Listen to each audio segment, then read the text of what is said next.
Şimdi sizden Rusya, Avrupa ülkeleri ve Amerika Birleşik Devletleri'ni bir masaya oturttuğumuzu ve aralarında konuştuklarını düşünmenizi rica ediyorum. Konu tabii ki enerji meselesi. Rusya-Ukrayna savaşı sonrası ortam buz gibi. Herkesin ajandası başka. Maalesef yine önce ABD konuşuyor. Rusya'ya yaptırım uygulamamız lazım. Avrupa ülkeleri buradan gaz almasın diyor. Avrupa ülkeleri tamam demek zorunda ancak bu o kadar kolay değil. Yani Avrupa masanın en gergin üyesi. Rusya ise bu konuda çok rahat. Siz benim gazıma muhtaçsınız diyor. Biraz ütopik bir masa kurduğumuzu düşünebilirsiniz. Düşünmeyin. Son dönemde gerçekleşenler tam olarak böylesi bir duruma tekabül ediyor. Rusya'nın en büyük kozu Avrupa ülkelerinin yeni kriz kaynağına dönüşmüş durumda. ABD ise bildiğiniz gibi kendisine dokunmayan yılının 1000 yıl yaşamasından herhangi bir rahatsızlık duymuyor. GZT'nin çok neti savaşın resmen sıfırdan inşa ettiği enerji krizini ve Rusya'nın yer altındaki gücünü anlatmak üzere hazır. Bu içerikten sonra Avrupa ülkelerinin Rusya konusunda neden yavaş davrandığını da çok net biçimde anlamış olacağız. İçeriye geçmeden yalnızca birkaç saniyenizi alacağız. GZT olarak Yaptığımız işi seviyoruz ve çok çalışıyoruz. amacımız da GZT YouTube kanalını 1 milyon aboneye ulaştırmak. Bu da sadece sizin katkınızla mümkün. Abone ol butonuna tıklayarak 1 milyon yolculuğumuzda bize destek olabilirsiniz. Bir kişiden ne olur demeyin. Bizim için çok önemli. Şimdiden teşekkür ediyor. Ve hemen içeriye dönüyoruz. başlayalım. Bundan yaklaşık 60 yıl öncesine giderek başlayalım. İkinci Dünya Savaşı sona ermiş, yaşlı Avrupa gayet yorgun biçimde hayatta kalmaya çalışıyordu.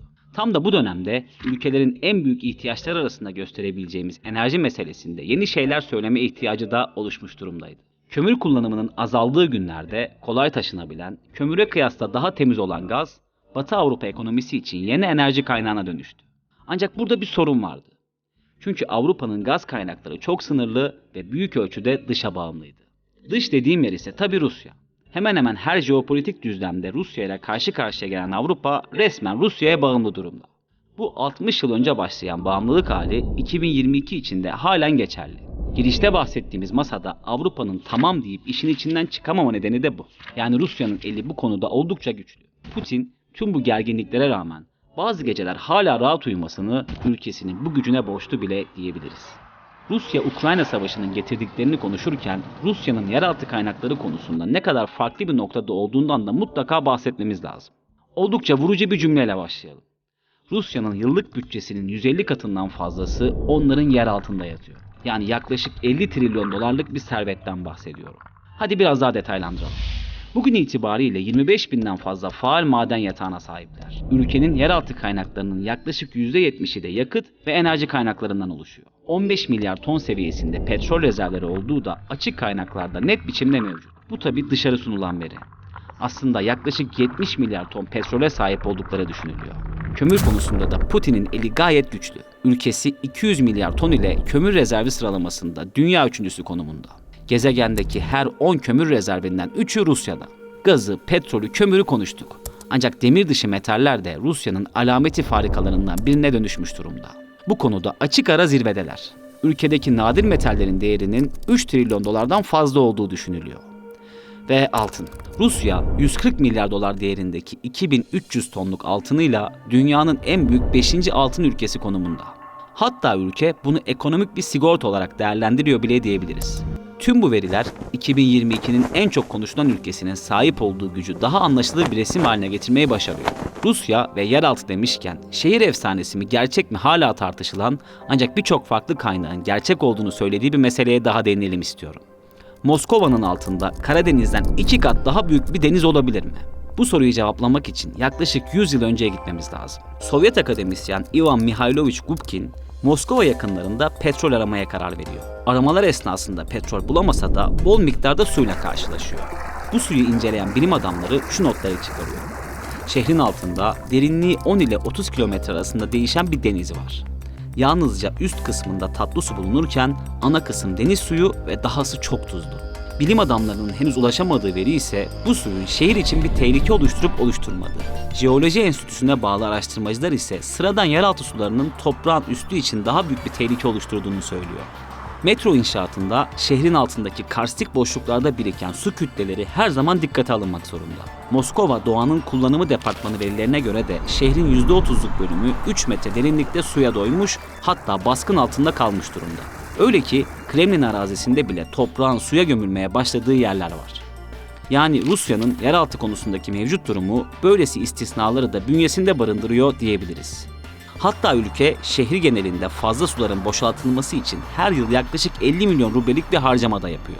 Putin'in söz konusu gizli deniz için birkaç farklı ancak bilinmeyen karlılık odaklı planlar kurduğu da yüksek sesle dillendiriliyor. Yeniden bugüne gelelim. Rusya en üst düzeyde yaptığı her açıklamada Avrupa'nın ekonomik bir darboğaza sürüklendiğini söylemeye devam ediyor. Putin, batılı ülkelerin enerji sektöründe attığı dengesiz adımlar sayesinde Rusya'nın petrol ve doğal gaz gelirlerinin arttığını da belirtmekten geri durmuyor. Rusya Devlet Başkanı'na göre bu sürecin birinci sorumlusu ise tabii ABD. I was of the view the single most important thing that we have to do in the West is be united. Putin net biçimde bugün Avrupa ülkelerinin tamamen siyasi nedenlerle kendi hırsları ve ABD derebeyliğinin baskısı altında petrol ve doğalgaz alanında daha fazla yaptırımlar uyguladığını görüyoruz diyor. For God's sake, this man cannot remain in power. Burada ABD'nin tutumundaki tutarsızlığa da bakalım istiyorum. Yaptırım söz konusu olduğunda birçok demokratik ve mantık odaklı tutumdan hızla uzaklaşan ABD, Rusya konusunda aldığı karar sonrası petrol arzı için yeni çözümler aramaya da başladı. Buldukları şey ise İran ve Venezuela'ya uyguladıkları yaptırımları azaltmak oldu. Yani ABD yaptırımlarının oldukça dönemsel olduğu ve politika dışında hiçbir zemine oturmadığı da bir kez daha ispatlanmış oldu. Bu arada tüm süreç boyunca Rusya'nın gaz konusundaki rahatlığını detaylıca anlattık. Bu rahatlık tüm gaz ödemelerinin rubleyle yapılmasını istemeye kadar vardı. Bu isteğe en sert tepki de Almanya Başbakanı Olaf Scholz'dan gelmişti. Hatta Almanya merkezi birçok kaynak Putin'in ruble tutumunun inattan başka bir şey olmadığını düşünen Almanya'nın Rusya'ya bağımlılığını daha hızlı azaltmak için çalışmalar yaptığını hemen her gün söylüyor. Yani Avrupa ülkelerinin gaz konusunda Rusya'ya duyduğu ihtiyaç net ve sert adımlar atılmasını engeller durumda. Burada tutumu en açık ülkenin bile birkaç kez düşünmeden hareket etmediğini görebiliyoruz. Çok net Rusya'nın elindeki gücü ve bu gücün Avrupa'da oluşturduğu etkiyi anlatmaya çalıştı. Son 300 yılın savaşlarına baktığımızda neredeyse tamamının enerji yüzünden çıktığını görebiliyoruz. ABD, Rusya, Avrupa ülkeleri, hatta Çin ve Japonya. Hepsi için enerji dünyanın en değerli asetlerinden biri ve bu değer her türlü politik gerginliğin üzerinde bir öneme sahip olmaya devam ediyor. Avrupa ve ABD'nin Rusya yaptırımlarının seyrini de bu ihtiyaçlar belirleyecek desek sanırım yanılmış olmayız. Hatta bu durumu özetleyen bir Rus atasözüyle bitirelim. Para konuşunca önce doğrular, sonra alınan her karar tek tek susmaya başlar.